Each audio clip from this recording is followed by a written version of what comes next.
A big night in the East, but not everything at the Garden left a sour taste for the Celtics. What we learned from Boston versus New York and what it says about who will have the sweeter May. Plus, LeBron added another chapter to the record books, but what he said post-game about the Lakers might matter even more for their postseason.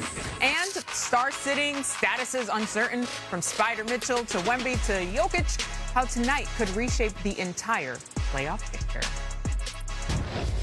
All right, the race for the 2 seed out east isn't over yet. What a game we had at the Mecca last night between the Celtics and the Knicks. Oh, Deuce, my favorite. Is it a sour candy? Is it gum? It's so sour. I love it. I love it so much. It's all right, buddy. You can get through it. Truly. There's Pops Tatum. Back to the scene of the drama. Not tonight. Look at that. Tatum for 3. Easy does it. Just putting up for MSG and for got Mitchell Robinson on him. Truly. He's going to have to do that. He has to do something. I mean, Mitchell tried, but... but alas. Look at Juice. Loving it. All right, the Knicks fighting back, of course. Ooh. A tight game the whole night. Come on, Cat. Behind the back. I want that Chanel beanie that Fat Joe has. And now we're tied at 101. We're in the 4th quarter. All right, Captain. Brunson with the jumper. Celtics looking to respond. This was the story of the game. Ooh.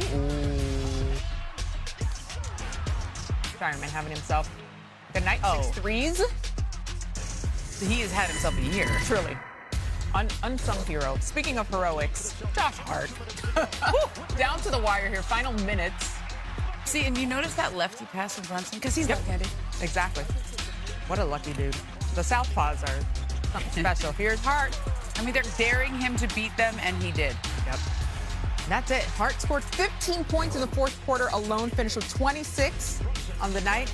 Huge night for him.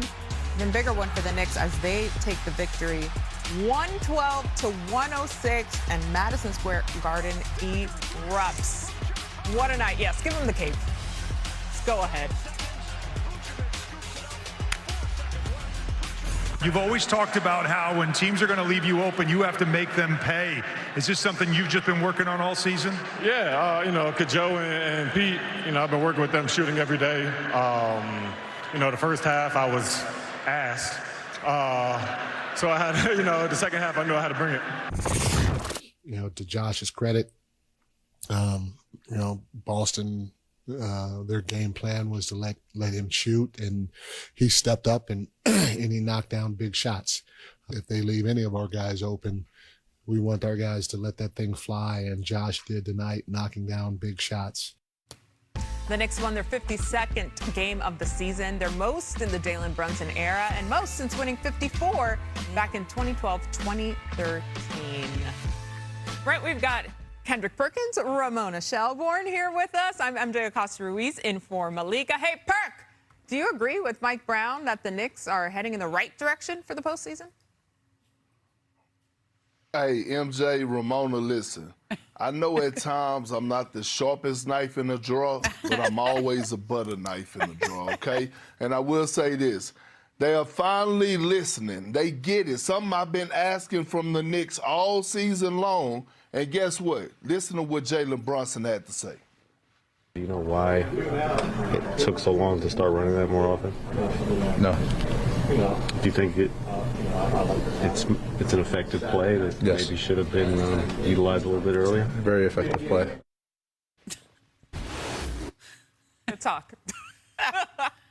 That's all I've been asking for all season long is the 2-man game between Jalen Brunson and Karl Anthony Towns. And last night we saw a prime example of it, especially late in the 4th. And here's the luxury, right, of having a guy like Karl Anthony Towns, because you never know what he's going to do.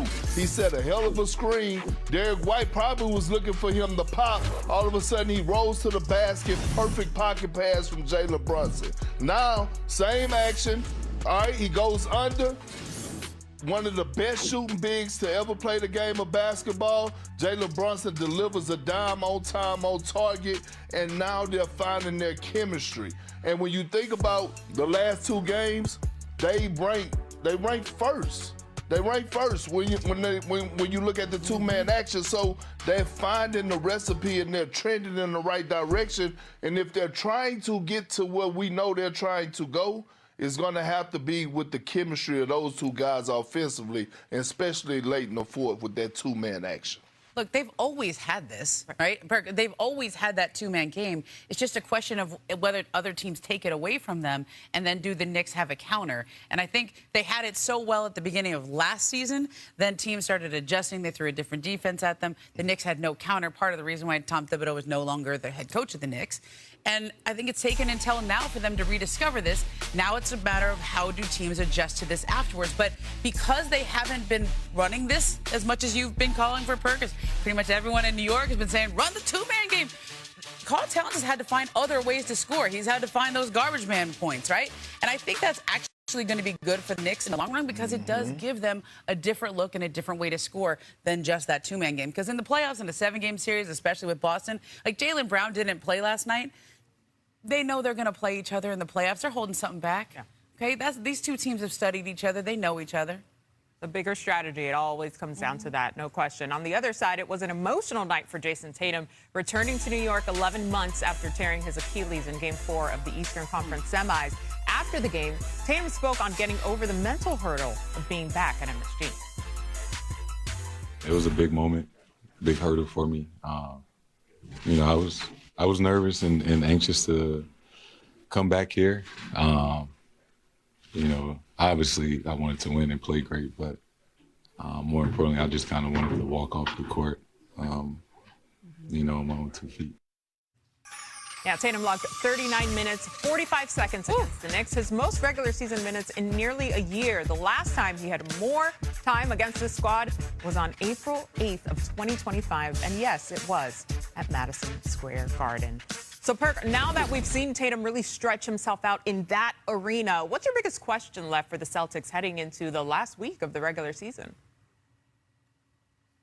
It's not one. I think Jason Tatum has answered my question, and that's, can he be a Robin to Jaylen Brown? And the answer is yes. That's what he's going to be. Is he going to have moments where he's going to look like Batman throughout the course of the postseason? Absolutely. But he's all in. And what shows me that he's all in is because he's had 10 games with a double-double. He's been a monster on the glass. He's dishing out the rock. And what showed me the week that the last week when they played the Hornets, Jaylen Brown was out. Jason Tatum went for 32. When Jaylen Brown came back, I believe 2 or 3 days two or three days later, Jaylen Brown erupted for 40 plus, and JT went back to that Robin role. So he's just an acceptance of it. That's all that you need if you're Coach Mazzulla. You know, I was talking to Jason Tatum last week when they were down in Miami, and one of the things I picked up is he's grateful to Jaylen Brown for being as good of a leader to this team, for keeping the Celtics in it, because now that Jason Tatum is back, this matters now. Like, he could get back this season and the Celtics would be in the play-in. But Jaylen Brown is a top 5 MVP candidate this year, and he's led this team. They've followed him. And I think Jason Tatum's done a good job of just fitting in where they need him. As Perk mentioned, he's been great on the boards. He's always been a great rebounder, but he's led them in rebounding since he's come back. I mean, that's, to me, fitting in. And I think it's going to be interesting when we get to the playoffs, and that pecking order comes into play as teams try to force one guy, where they clamp down on Jaylen Brown and they say, okay, Jason beat us. In the past, it's been Jason Tatum being that guy who gets the last shot. Let's see what happens when we get in a 7-game series, and does that same pecking order that's been the case all season long, does that hold? The pecking order is very important, but don't forget guys like Pritchard and Derek White and Shireman and all these guys who have really stepped up. Right. Great point by you. All right, let's pivot over to some breaking news in the W. I don't know if sources can really get any closer than this. Our very own Chiney Ogwumike breaking the news that her sister, Nneka Ogwumike, is returning to the LA Sparks, where she previously played 12 seasons and, quote, is looking forward to returning home. Come on down, Nneka. Okay, so how big of a deal is it to have Nneka coming back to LA? I think it's huge. I think it says the Sparks are ready to play again. They're not just rebuilding. They're not just playing for draft picks. They are getting veterans out here. They've obviously discussed a trade for Ariel Atkins. Let's see if that goes through coming up over this weekend. But they're looking for vets. And can you think of a better mentor for Cameron Brink than Nneka Ogwumike? Literally cannot. I mean, like, you don't go get a vet like Nneka just because she wants to ride off into the sunset in L.A. No, this is because she's still got a lot left. And they intend to do something this year with Kelsey Plum and Nneka and everybody they're trying to build around. It's going to be huge. What is the signal for Seattle? Not good. I mean, when Nneka went there, it was a big coup for them with Skylar. And I think it's... they got some big free agents there. Gabby Williams, Skylar Diggins. I've heard that both of them could be on the move. Gabby Williams, we've heard connected to Minnesota. Skylar Diggins, Chicago. Nneka obviously going to L.A. This is they all have other options, so we'll see what free agency brings in over the next weekend. But that trio, they didn't win, right? And that's what happens when you don't win. You start a rebuild. They have Dominique Malonga. They can rebuild on her. They got another good draft pick, but we'll see what happens. The wheels keep turning because also in free agency, Alyssa Thomas is finalizing a deal to return to Phoenix, according to Anscape's Sam Hurd. Thomas led the Mercury to the WNBA Finals in her first season with the team and has finished in the top 5 of MVP voting each of the last 4 seasons. So plenty of other star players are finalizing deals to return to their teams per ESPN reports. Alicia Gray is working toward a deal with the Dream, as well as Arike Ogunbowale with the Wings, Joel Lloyd with the Aces, and Kelsey Mitchell with the Fever. The 30th annual WNBA draft is Monday night on ESPN of the NBA regular season. A major story we'll be watching. The Sixers announced that Joel Embiid underwent successful surgery for appendicitis on Thursday. Philly sits in the 8th spot in the East with just 2 games left in the regular season. Here's head coach Nick Nurse. It's a tough blow. I think that the biggest thing right now is that, Joe comes out of the surgery, best as possible, and all that goes well. As far as, that's where most of my thoughts are right now. But I'm the leader of the team. I got to pick the guys up, and they'll understand the situation, and we've got to be professional, and we've got to go try to figure it out the best we can. The Sixers are most likely going to be in the play-in, which starts as early as Tuesday, depending on what seed they finish it. Ramona, both you and I have dealt with appendicitis, unfortunately. How much time is Joel expected to miss? I mean, look, they're not going to put a timeline on this yet because it's going to depend on how he comes through this and how his initial recovery goes. But generally speaking, appendicitis and surgeries afterwards, we're talking weeks. This is a couple weeks, whether it's 2 weeks, 3 weeks, 4 weeks. So if you're the Sixers, I don't think you can count on him at all for that play-in game. And maybe if you can get out of the play-in and get into the first round, could he come back? But when I saw this, my thought went back to Joel Embiid's history in the playoffs. I'll never forget 2018. Sixers had a good team, and remember he broke his face for the first time? Broke his face, orbital fracture. Her whole face. Concussion. He came back, I think, game 3 of that series. Then there was knee tendonitis, a meniscus, another orbital fracture, another broken face, ligaments. There was a knee sprain in the playoff. I mean, remember the Bell's palsy in 2024? It's just, this guy. It's like a Reiki cleansing something. I don't know. And it's always this time of year. Like, his whole plan is to be healthy for this time of year. And this is a very strange thing to happen. I mean, appendicitis just comes out of nowhere. Yeah. Mine was just one day you wake up like that. And from what I understand, that's what happened to Joel. He just woke up, reported feeling sick. They took him to the hospital, and he had to have emergency surgery. Awful. And Perk, this kind of time could really change a lot for the Sixers. Oh, absolutely. And look, one of the best thing that Adam Silver and the NBA has done was the addition of the play-in tournament. But again, when you talk about the 76ers, in my opinion, they're not going anywhere without Joel Embiid. And it's unfortunate to me when I think about this situation because they had a plan in place. That plan in place was actually working this season for Joel Embiid. We started the season, we watched him at the beginning of the year when he came back in December, I believe it was, and he wasn't dunking. And then all of a sudden, 2 months later, he got his first dunk, then his second dunk. And then all of a sudden, we started to see him be a rim protector, blocking shots and getting up and down the floor. So the plan was working, and all of a sudden you get to this point, it's just bad luck, and I hate it because he's one of the most talented centers this game has ever seen. Yeah, especially with the type of season he's had and the ramp-up he had up to this point. All right, let's go coast to coast to check in on the rest of a very tight Eastern Conference. And we're starting in Toronto. The Raptors sweep back-to-back games against the Heat and hold the 5 seed. Jurassic Perk was pretty high on these guys earlier in the year. How are you feeling right now, Perk? I'm feeling great. I mean, look, I picked my Raptors to make the playoffs, and damn it, they're going to make the playoffs. They're well coached. They play agenda-free basketball, and their leader, Scotty Barnes, don't get enough credit for what he brings night in and night out on both ends of the floor. Now, in Atlanta, the Cavs and Hawks play tonight. Cleveland is resting Donovan Mitchell and Jared Allen. If the Hawks win, it could set up a first-round series between those two teams. Ramona, should the Cavs like this matchup?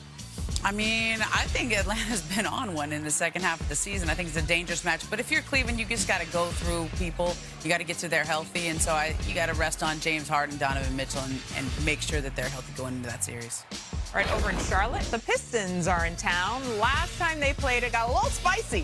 4 players were suspended for that game in February. A lot of spicy. This is also a possible first-round playoff series. Perk, you expect cooler heads tonight?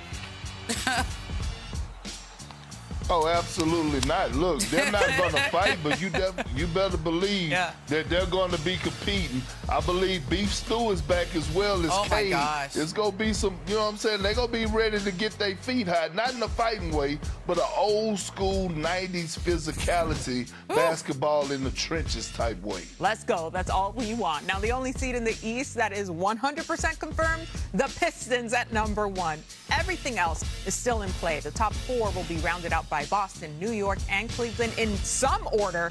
And then the real chaos happens from 5 to 10. For example, Charlotte could end up in any of those spots. A lot to be decided this weekend.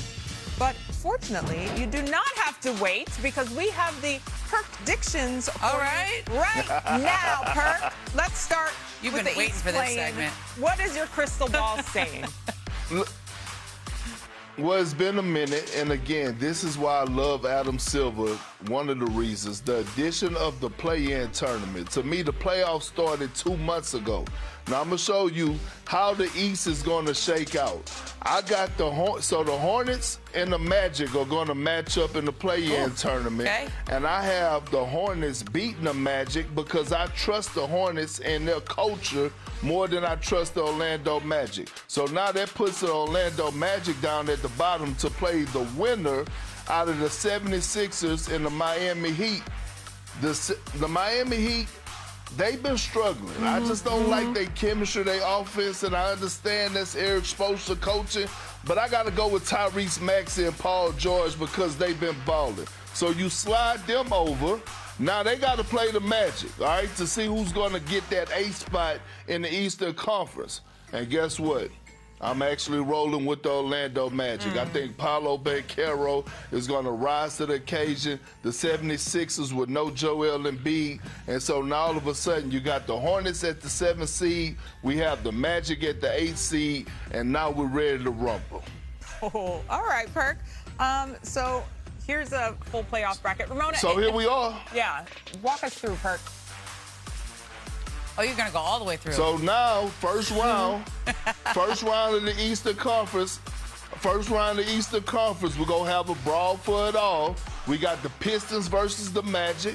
I can see that series going 5 games. Pistons favoring the Pistons. We have the Cavs and the Raptors. That series will go 7 games. I'm going to give a slight edge to the Cavs. Then we have the Knicks and Hawks. I think the Knicks will get them in 6 games. The Hawks will win 2 in that series. Celtics, Hornets.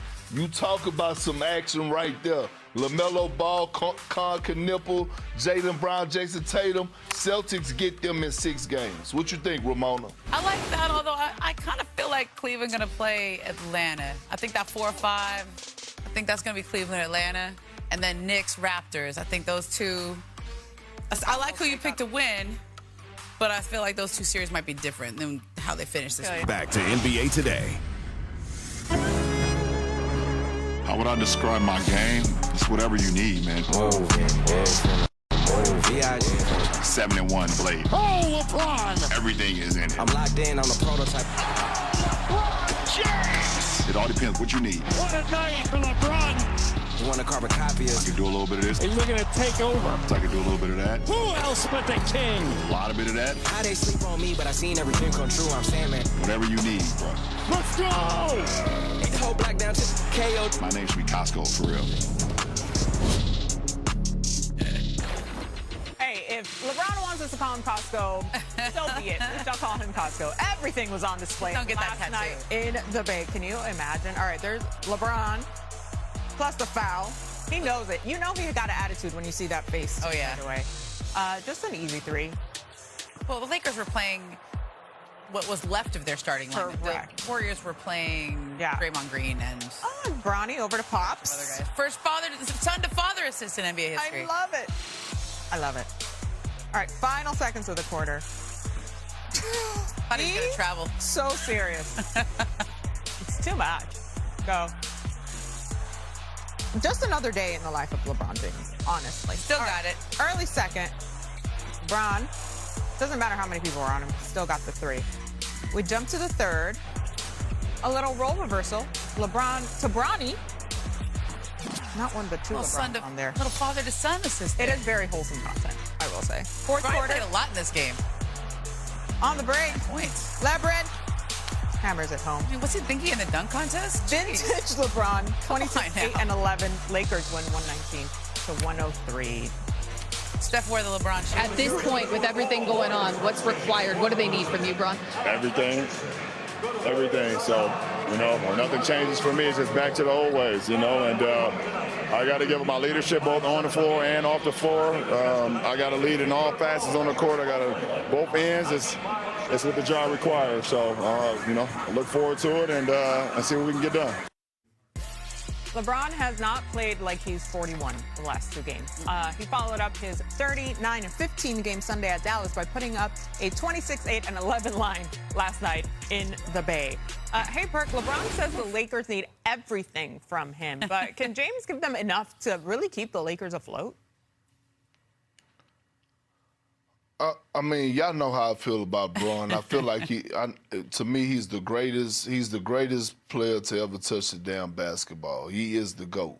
But when you look at this roster, talking about being in the tough Western Conference, possibly facing a Rockets team that's red hot right now, that got so much speed and athleticism, especially on the perimeter, and you not having your other two horses or may not have your other two horses available, he may be able to squeeze 2 games, 2 wins out of the first round, but them getting past the first round without Luke and Austin Reeves on their side is not happening. Perk, I'm from Hollywood, okay? We live in Los Angeles. LeBron's been trying to write that Hollywood ending. I mean, this is on a platter for him. Like, just write the final the scene there. I mean, everybody's out. His back's against the wall. Can he still have it? I mean, it sets up for it. I don't know that they can beat Houston with as well as Houston is playing right now. But if they can win out here, and they're playing Phoenix tonight, I think a lot of guys in Phoenix are going to sit. Devin Booker are going to sit. Because they're kind of locked into that 7 seed. And then they got Utah in the last game. That's a win. They win out. They get the 4 seed. Home court advantage. From what I understand, there's a chance Luka could come back later in the first round. He's in Spain. He's getting treatment every day. A lot of people on the team are talking to him every day. He's engaged. I don't think there is a chance Austin Reeves can come back in the first round. They're not planning on that or expecting it. But there is a chance. And so even if Luka's not able to make it all the way back in the first round, that does give them some hope. And then you got LeBron James out there who might have enough left. Might. You have guys who are lottery picks. I know what J.J. Redick is saying to those guys. DeAndre Ayton, you were the #1 pick once upon a time. Luke Kennard was a lottery pick. Rui Hachimura, lottery. These guys all have talent. Marcus Smart probably going to come back tonight from that ankle injury. He's been out for 8-9 games here. But they're getting their guys back, and they just have to extend the series. If they can extend the series, one or two at home, maybe there's a chance Luka comes back. Seems plausible there, Perk. Hollywood ending? Got it? I don't see that happening. and to be honest with you, I mean, I know everybody in Hollywood, they want to act and they want to go to the top, but it's hard. It's hard in this tough Western Conference. But again, I know one thing about LeBron. he's going to go and leave it all out on the floor. He's going to go out there and have zero regrets from an individual standpoint. It's the people around him, the personnel. Now, if you took this Lakers team that they have that with Luka and Austin Reeves being out, if it was in the Eastern Conference, we might be having a totally different conversation. But a tough Western Conference, and especially having to match up against a Rockets team that's led by KD that finally look like they're clicking on all cylinders, I just don't see it happening. Their ceiling is a first-round exit. I hear you. I will say this about LeBron, the ensemble and all around him. If you're asking him to put a team on his back just right now, it's perfect timing. You didn't ask him to do it the whole season. But right now in the playoffs, he's got it. He could do it. He can certainly deliver the line. At least. Take everything. All right, let's see how that plays out. Meantime, the other team in LA has a massive game tonight. The Clippers can clinch the 8th seed with a win in Portland. But if the Blazers win, they would just need a win Sunday against the Kings to clinch the 8 and a trip to Phoenix for that 7th game. Guess who's going to play in the 65th game of the year today? Who? Kawhi Leonard. Let's go. All-NBA? And who better to talk tonight's pivotal Portland showdown than Trailblazer stars Deni Avdija and Toumani Camara. So great to see you guys. Thanks for being on with us here on NBA Today. Thank you for having us. Thanks for having us. All right, so let's get into it. Deni, I'm going to start with you. You just heard us talk about what's at stake really tonight in Rip City. So how is the team approaching this game against the Clippers with the 8th seed on the line? Well, first of all, I feel like the whole season we approach each game like, one game. I feel like we're competitive. We have the energy. Every night we're trying to be focused on details and really trying to fight out there and be scrappy. But tonight is special, definitely for really, really important for us for the 8th seed. So it's definitely going to be a good game. We're definitely ready. And the coach is doing a good job of preparing us. And I think this game means a lot to us. So we're coming back. No question. Now, both of you actually arrived just after the departure of Damian Lillard. Toumani, you were actually in that trade with Dame. So what's it been like to have that top 75 all-time player back in the locker room? Toumani, I'll start with you. It's been great. It's been great talking to us a lot. All the little things, details that he can add to the team, leadership-wise also, and how to finish games or how to prepare yourself in a better way. I feel like it's every time you have that type of caliber player in your team, it's going to help you in a lot of different aspects. But yeah, it's been very helpful this year for sure. Now, I think it's important to give people their flowers while they're around. So, Deni, I'm going to start with you because Toumani went from the number 52 pick in 2023 to making second team all defense just a year later. What makes him such a tough defender?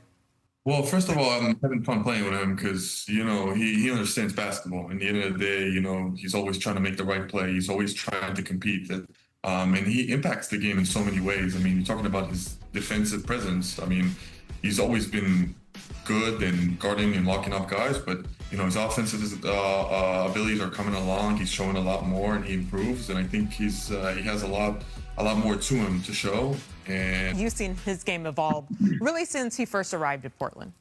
He always been great offensively and defensively, so always been a great player. But I think it's been really fun to play together and finally be able to drop a first postseason experience together. And we both thriving right now. So yeah, it's been a good time for sure. And it's been so fun to watch you guys play together too. But now I want to have a little fun, put you up against each other before we let you go. Just a quick game of rapid fire, nothing too intense. But here we go. Who has a better celebration? Toumani's The Box or Deni's You Can't See Me? I'm gonna say he's more creative. Really? Okay. I mean, I took from John Cena, so that's not really fair. I'm gonna give it to him. Who has a better nickname? Is it Turbo or The Shadow? I mean, The Shadow or the... I think they're both really good, but Turbo really, matched him just because of his speed offensively and stuff like that. So, yeah, I'm going to go with Turbo. Sure. Okay, we're getting into the nitty-gritty here. Who has better style? Oh, you can't do that, yo. You can't do that. And everybody fits their style, yo. I feel like if Toumani wears my kind of style, it will look good on him, but it feels something about, it'll feel off a little bit. Sure. I feel like he has his own unique style that he does. You know what I'm saying? We thrive. We both thrive in our areas, I would say. Last thing before I let you guys go, Deni, tell us something that maybe we don't know about Toumani that he'll allow you to say publicly. I think he makes really good music. Oh, okay. Come on, Beats. Come on, Bars. Yeah, he doesn't want to go public on Spotify and Apple Music. Y'all just gotta let him know. Drop the track. Drop it, Tumani. Same question for you. Something we don't know about Denny. He's actually a good singer. He got a good voice. Good singer. Making the band. Come on, you guys. We got to get this together. It's too good. I really appreciate both of you. Good luck tonight against the Clippers. We will be watching closely. Thank you. Morning about one very specific matchup. We have arrived at the tanking Super Bowl. I think it merits what we have to watch tonight. We've worked for months to get here. The teams have worked hard. We have arrived. I give you the Memphis Grizzlies versus the Utah Jazz, a game that nobody, and I mean nobody, wants to win. If Memphis wins this game, they could lose 7% chance at the top four. If Utah wins this game, they could lose 10%. You know what Utah has gone through? They could lose 10%? Okay, so here's what's going to happen. Memphis has 12 players out tonight. I think it legit might be 13. And another who's honestly listed as doubtful. 90% of their salaries are on the bench tonight. Utah has 8 players out tonight. Peter, you think I am kidding what I'm about to tell you. I am telling you, if you showed up on the bench and dressed in a Jazz or Grizzlies jersey, the coach would not only put you in the game, he would run plays for you. This is going to be theater.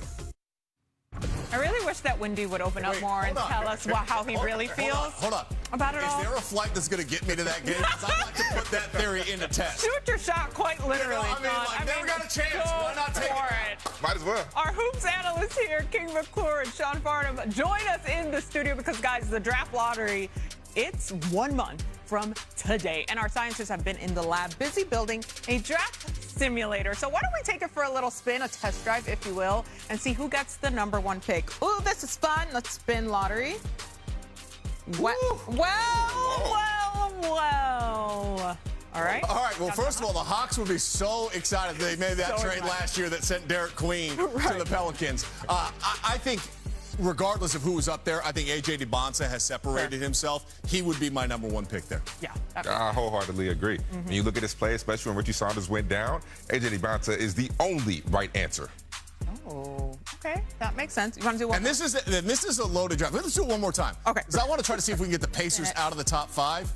Yes, this is perfect. You did it. Okay, because then the Clippers get this pick, and as an avid Clippers fan, that's what I'm hoping for right now. Sacramento, by the way, you're still drafting A.J. DeBonsa. And let me tell you why you want to draft A.J. DeBonsa, okay? He was so dynamic at the college game, but even in a more open floor, he's going to be great. He's isolating his defensive player. He's reading the secondary defensive player. He wants to get to this logo portion. This is where his money spot is. And even though he's a little bit slight of frame, at 6'9", he is silky smooth with the ball, bounces off the defensive player. That's an unblockable shot. Now let's think again. Open floor, how his elite level athleticism, his 40-plus inch vert is going to play off. As we freeze this right here, 1, 2, 3, 4 defensive players. He knows he's watching this trail here. This is the only guy he's got to beat. And if he can cross him over because he's not going to get to him, he's going to score. He doesn't see a disadvantage. He sees an advantage, and then he finishes like that. He is such a dynamic player that has pro moves already, a pro skill set. He led the nation in scoring. He'd be the first player since Big Dog, Glenn Robinson, back in 1994 to lead the nation in scoring and be drafted first overall, and I think there's no doubt he will be. Sean, I 100% agree with you. But MJ, Sean, I'm tired of being at a board. I feel like I'm back in school. So let's take it to the basketball. Wait, hold on. Right here. I saw King's test scores. That's not good. Wow. All right, let's go. Wow, okay. You know what, just for that, let me show you how. You're going to put me on the defensive end. Okay, great. Let me show you how A.J. DeBonsa gets to his spot. Because if he gets to his spot was a person, it would be A.J. Sean Farnham's going to guard me. He didn't play much defense at UCLA. True. So right now we're going to basically put advantage it to the test, right? So I want you to pay attention to my feet. We get to a spot. It's a 3-level progression. On #1, look at this back push-off, this back leg push-off. When I do this, now Sean Farnham's going to back up. So now that allows me to get into my 1-2 and to be able to rise up. That's level 1. Level 2 right here. He's going to get up a little bit closer. Same thing. I'm going to push off. I'm going to make him drop his top leg. When I make him drop, his momentum goes this way. I see it. I rise up and I stop and pop. All right? Level 3 right here. Same thing. I push off. I get there. Sean beats me to the spot. And now I hit up, bump off my body, create the separation, and at 6'9", nobody stopping that. It's not a charge. That is a block. That's an and one. We're going to get a bucket. A.J. DeBonsta is phenomenal. Well, his shot creation, you're exactly right. His shot creation, and he played for a pro coach in Kevin Young that helped accelerate that growth aspect. So he's coming into the league already with a skill set and an understanding of what kind of plays he's going to have to make to be a star at the next level. And when you talk about spacing, I think that's a massive thing that we overlook. I mean, he was able to go get buckets on a condensed court. When the spacing widens out, when it's one-on-one, he is going to be extremely hard to stop because of all the tools that we just displayed. Yeah, okay, so let's take a look at the big draft board right now because A.J. DeBonsta is number 1. Finally. Darren Peterson is second with Cam Boozer taking that 3rd spot. Boozer heavily favored here to win the Wooden Award tonight at 9 Eastern over on ESPNU. By the way, if you're wondering why I'm wearing the black tie event, that's why I'm hosting the Wooden Award and presenting it tonight. It is the 50th anniversary of the award. This is the Heisman Trophy of college basketball. Great talent going to be there. I don't know who's going to win. We're going to find out together at 9 p.m. Eastern time. It's a really good look. I'm actually feeling it. I don't see it too often, but I'm feeling it. I want to be more casual with you, though, I promise. I love an all-black moment. But what about Cam Boozer? I mean, he has just been phenomenal. Him as a pick. Just think about the fact that 20, 10, and 4. Those numbers haven't been put up since there was this guy by the name of Larry Bird. I mean, he is so efficient in how he scores. He has great versatility, great size. He overpowers and bully balls his way to success at Duke. And really, nobody had the success. He had better numbers than really Cooper Flagg did a season ago with a little bit less talent around him than obviously Cooper did. Con Knippel pretty good. But Cam Boozer, I think his floor is the highest of anybody that's in this draft. His ceiling isn't as high, but his floor is higher than anyone else's. And I love his IQ, and I think that right there is what separates him. So when you talk about a guy that's being ready from day one, that's Cam Boozer. But when you talk about potential, Sean Farnham, you talk about a guy who his upside is extremely high, Caleb Wilson. I mean, we saw the intangibles. He has things that you can't teach. His motor, the way that he plays hard for 40 minutes of a ball game, his athleticism, the way he can fly, the way he can pick up guards. I saw him this season be able to pick up guards 94 feet, stay in front, and not allow anything at the rim. I mean, those intangibles that you just can't teach is why I think when you talk about ceiling, you talk about potential, his is through the roof. Well, and let's think about this. Down the stretch of the regular season, we didn't talk about him. Why? He was injured. All right. 15 games tonight. 15 games on Sunday. And then it's a wrap. Big Perk, what are you most looking forward to seeing go down this weekend?